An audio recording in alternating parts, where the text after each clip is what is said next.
Assalamualaikum warahmatullahi wabarakatuh.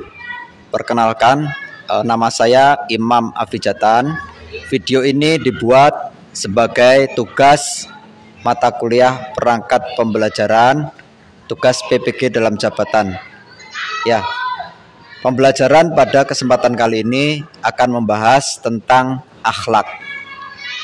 Adapun tujuan pembelajaran dan juga capaian pembelajaran pada materi ini adalah: pertama, peserta didik diharapkan mengenal dialog antara agama dan kepercayaan dan menyadari peluang dan tantangan yang bisa muncul dari keragaman Indonesia, di mana tujuan dari pembelajaran yaitu: satu, peserta didik mampu menunjukkan makna saling menghargai dengan benar.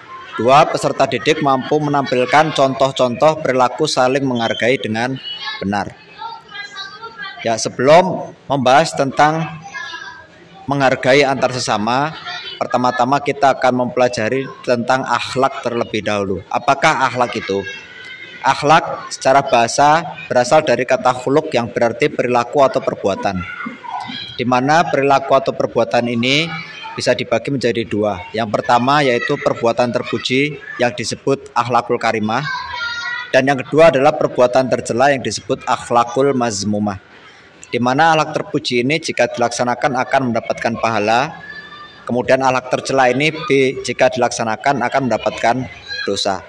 Adapun fungsi pahala dan dosa kelak di yaumil kiamah akan ada satu hari yang namanya adalah yaumil mizan, di mana di yaumil mizan tersebut segala amal dosa maupun pahala kita akan ditimbang. Jika berat dosa yang kita lakukan, maka kita akan masuk ke dalam neraka. Tapi apabila berat timbangan amal kebaikannya, kita akan masuk surga. Oleh sebab itu penting sekali bagi kita untuk mempelajari akhlak. Ibarat kata satu hari adalah 24 jam. Maka apabila kita bangun tidur pukul 5 pagi dan tidur lagi pukul 9 malam, maka kurang lebih kita bangun 16 jam ya. Selama 16 jam itulah kita akan dihitung. Misalkan untuk sholat itu sudah pasti perbuatan baik, sudah pasti perbuatan terpuji.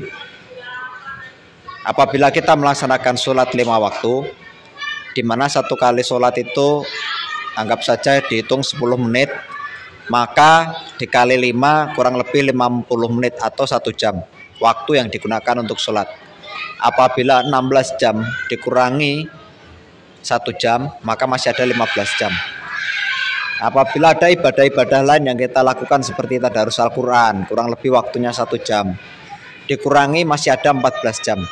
Ya, maka 14 jam inilah yang kita gunakan untuk misalkan bermain dengan teman, atau kita bertemu dengan orang tua, bagaimana kita berbicara dengan orang tua, kemudian bagaimana kita berinteraksi dengan lingkungan di sekitar kita. Itu semua adalah akhlak ya. Bagaimana kita bertindak, berperilaku, itu semuanya adalah akhlak, dan itu semua akan dinilai. Nah, adapun akhlak atau perilaku itu bisa berupa ucapan atau bisa berupa tindakan atau perbuatan, di mana ucapan atau tindakan ini bisa ditujukan kepada Allah. Misalkan ya, ketika kita sedang sholat itu ada akhlak atau perilaku kepada Allah. Apakah sholat kita itu diniatkan hanya kepada Allah atau hanya ingin dipuji ya. Yang kedua, bisa akhlak atau perilaku kepada diri sendiri, contohnya seperti percaya diri dan sebagainya. Dan yang ketiga adalah akhlak kepada orang lain. Ini contohnya banyak sekali, seperti kita berkata jujur atau kita berbakti kepada orang tua, itu semua adalah akhlak kepada orang lain. Di dalam pembelajaran kali ini yang akan kita pelajari yaitu tentang menghargai orang lain. Tentu ini adalah bagian dari akhlak kepada orang lain, di mana menghargai kepada orang lain ini dibagi menjadi 3. Yang pertama adalah menghargai perbedaan suku dan bangsa. Indonesia terdiri dari berbagai macam suku dan bangsa.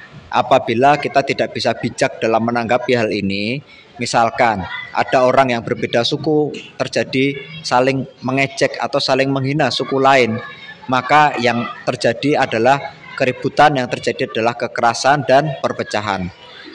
Dan yang kedua, Indonesia ini terdiri dari berbagai macam agama atau keyakinan. Maka perlu juga kita menghargai perbedaan keyakinan.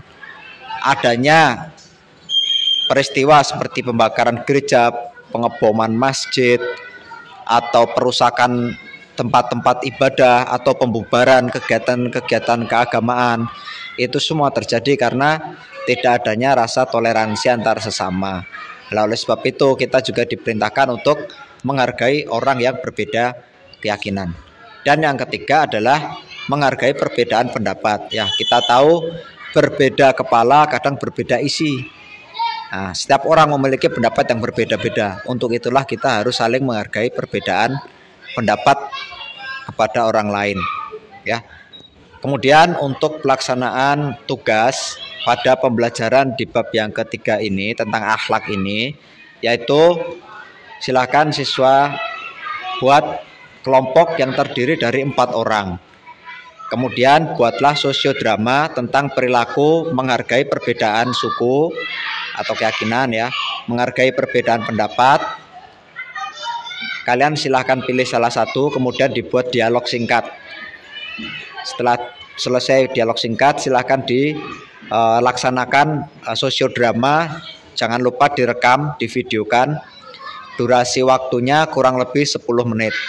Kalau sudah selesai, sudah jadi, diedit bagus, dikirim ke Bapak. Pada pertemuan berikutnya kita akan Bapak akan tampilkan di slide untuk kita bahas video yang sudah kalian buat. Ya, itu saja pembelajaran pada kesempatan kali ini. Kurang dan lebihnya mohon maaf. Billahi taufik wal hidayah. Wassalamualaikum warahmatullahi wabarakatuh.